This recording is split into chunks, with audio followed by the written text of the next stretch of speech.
What it is, YouTube. Back to give you some news about Jeffrey Epstein. Jeffrey Epstein is the big news. I've been covering it on my podcast and on my live show on DLive. We are multicasting live on 3 networks right now. And I'll tell you more about how to find me since I've been missing. But I did want to report today, and I'm going to report on it more in depth in the longer show, how many people are reporting on the oddities of Jeffrey Epstein's finances. Where did Jeffrey Epstein's money come from? There have been stories about it historically. Some people said he's not really a billionaire. You're going to find out from this article. A lot of people who should have known who he was from being involved in the financial world never heard of him, at least as far as moving money around. And now there is some kind of prevailing consensus among people who should know that very plausible that Jeffrey Epstein was engaged in a blackmail scheme rather than a traditional hedge fund like he claims. He may or may not actually be a billionaire. He may or may not actually own the home that was searched the other day, that $77 million mansion that was transferred to him from one of his clients, Wexner, for $0 at one point. Hard to put a finger on his wealth, period. It's all offshore. So it's interesting to note that there's now widespread speculation, not only about him possibly being an intelligence asset, and I'm going to go over that further too, but him being involved in blackmail. So this is an article from New York Magazine Intelligencer. Real hedge fund managers have some thoughts on what Epstein was actually doing. And in the article, they've interviewed several hedge fund managers. One of them was this guy, Douglas Cass, who was also a Palm Beach resident, had heard about Epstein and wondered what was going on with him. Cass, this is from the article, Cass was well connected on Wall Street, where he'd worked for decades, so he began to ask around. Quote, I went to my institutional brokers, to their trading desks, and asked if they'd ever traded with him, Epstein. I did it a few times until the date when he was arrested.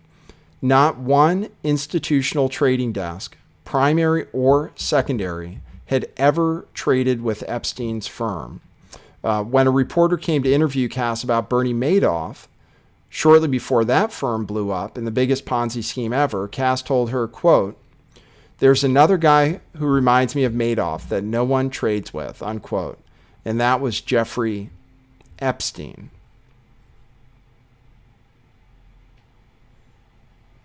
Epstein was also missing another key element of a typical thriving hedge fund, investors. Cass couldn't find any beyond Epstein's one well-publicized client, retail magnate Les Wexner, nor could other players in the hedge fund world who undertook similar snooping. Quote, I don't know anyone who's ever invested in him. He's never talked about by any of the allocators, unquote, says one billionaire hedge fund manager, referring to firms that distribute large pools of money among various funds. Epstein is a college dropout. He got a cushy professorship at one point and then ended up working for Bear Stearns, where he rose quickly through the ranks to partner and then was quickly dismissed, apparently over a minor securities violation.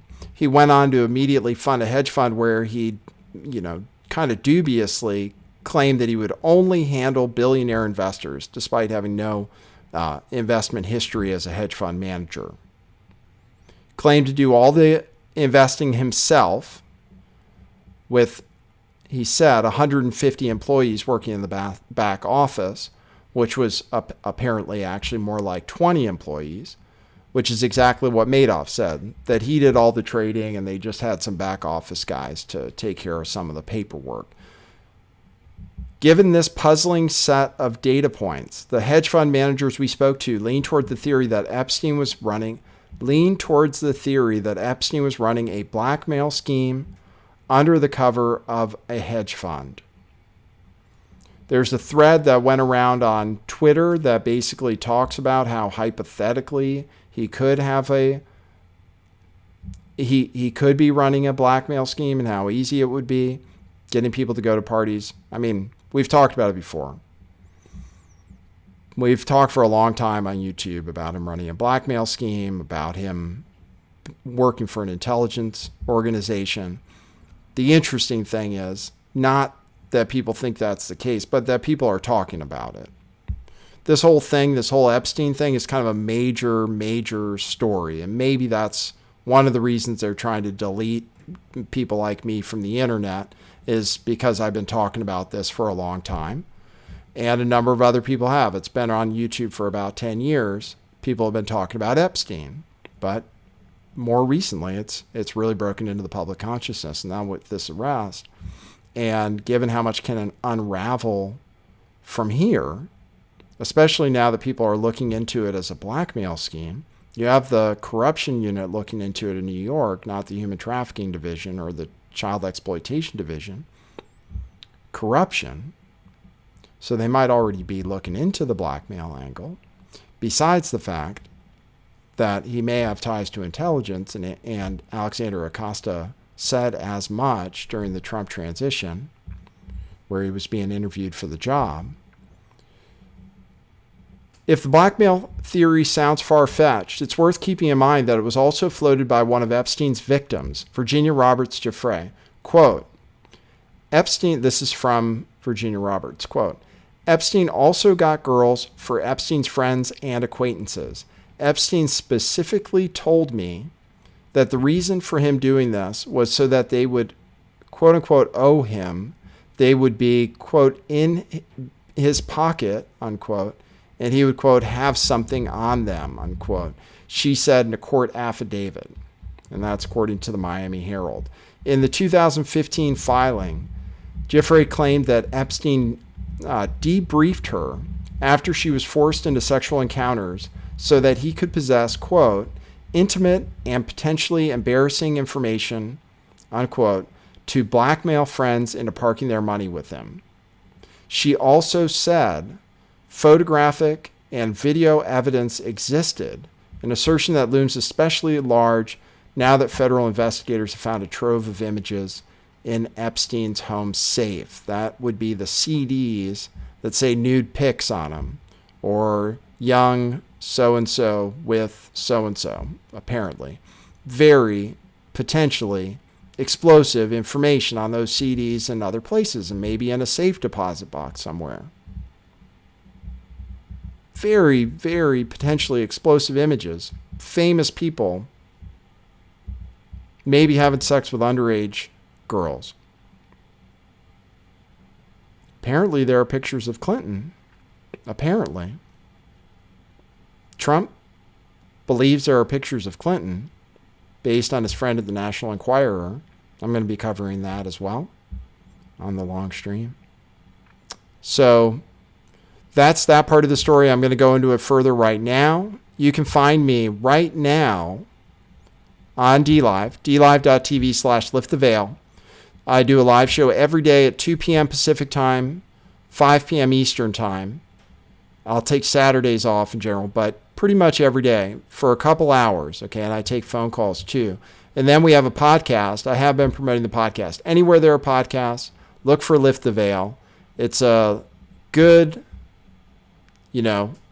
more in-depth show than you would get on YouTube. We get to cover a lot of materials. So check that out. Anywhere there are podcasts, Lift the Veil, and you can catch that. And then we have the usual sponsors for the show.